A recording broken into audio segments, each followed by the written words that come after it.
2లో ఇది కూడా పూర్తి అవుతుంది. ఫైర్ ఇంజిన్స్ కూడా మీరు చూస్తే 27,000 హౌసెస్ క్లీన్ చేశాం. అది కంటిన్యూ అవుతుంది. ఎంతమందికి అవసరమో ఈ సర్వీసులందరికీ ఎక్స్టెండ్ చేస్తాం.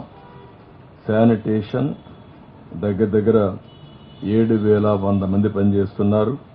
3,200 మెట్రిక్ టన్నులు లిఫ్ట్ చేశాం. ఇంకొక పక్కన టోటల్ రోడ్స్ కూడా 368 కిలోమీటర్లు క్లీన్ చేశాం. ఈరోజు నేను చూశాను, కొన్ని రోడ్లు దిగ్గుడు చూశాను. రెండోసారి కూడా ఫైర్ ఇంజిన్ పెట్టి రోడ్లని కూడా క్లీన్ చేశారు.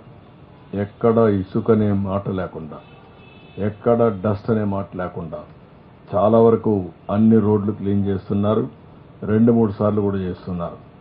దీనివల్ల ఎక్కడ కూడా శానిటేషన్ పర్ఫెక్ట్గా వస్తుంది, కంటామినేషన్ ఉండదు. ఏదైనా ఉంటే ఈ అంటువ్యాధులు రాకుండా కాపాడే పరిస్థితి వస్తుంది. బోట్లు అయితే 122 పనిచేస్తున్నాయి. డ్రోన్స్ అయితే 37 డ్రోన్స్ పనిచేస్తున్నాయి. 2 డిస్ట్రిబ్యూషన్కి, సర్వలెన్స్ 18, స్ప్రేయింగ్ 17. ఇంకొక పక్కన ఇవన్నీ కూడా 1,24,000 ఫుడ్ పాకెట్స్ అందించారు. ఇప్పుడు డ్రోన్స్ని సర్వలెన్స్ పెట్టినప్పుడు అన్ని ప్రాంతాల్లో తిరిగి మళ్ళీ శానిటేషన్కి అలర్ట్ చేసి, శానిటేషన్ అవన్నీ తీసిన తర్వాత మళ్ళా ఫోటో తీసి ఆడిటింగ్ కూడా చేస్తున్నాం. శానిటేషన్కి ఇచ్చిన ఇన్స్ట్రక్షన్స్ ఎంతవరకు ఫాలో అయ్యారు, ఎంతవరకు ఇచ్చిన కంప్లైంట్స్ కానీ ఇచ్చిన డేటా బేస్ చేసుకుని కరెక్టివ్ మెజర్స్ తీసుకున్నారో అవన్నీ కూడా అనలైజ్ చేసి ఈచ్ టీమ్ని జవాబుదారీతనం చేస్తున్నాం. అకౌంటబిలిటీ ఫిక్స్ చేస్తున్నాం. ఈ ఎక్సర్సైజ్ కూడా అవుతోంది.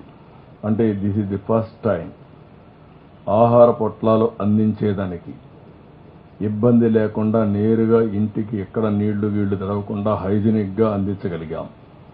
రెండో ఎక్స్పెరిమెంట్ మీరు చూస్తే మొత్తం శానిటైజేషన్, ఎక్కడ చెత్త ఉన్నా ఎక్కడ ఇది ఉన్నా అవన్నీ కూడా తీసి ఆ ఫోటోలు పెట్టి మళ్ళా క్లీన్ చేసి మళ్ళా పెట్టే పరిస్థితికి వచ్చాం. అంటే ఆడిటింగ్ కూడా చేస్తున్నాం.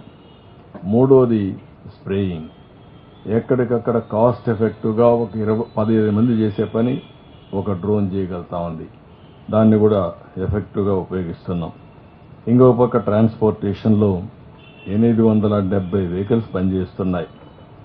బస్సెస్ కూడా పెట్టాం. సిటీ అంతా కూడా తీసుకొచ్చాం.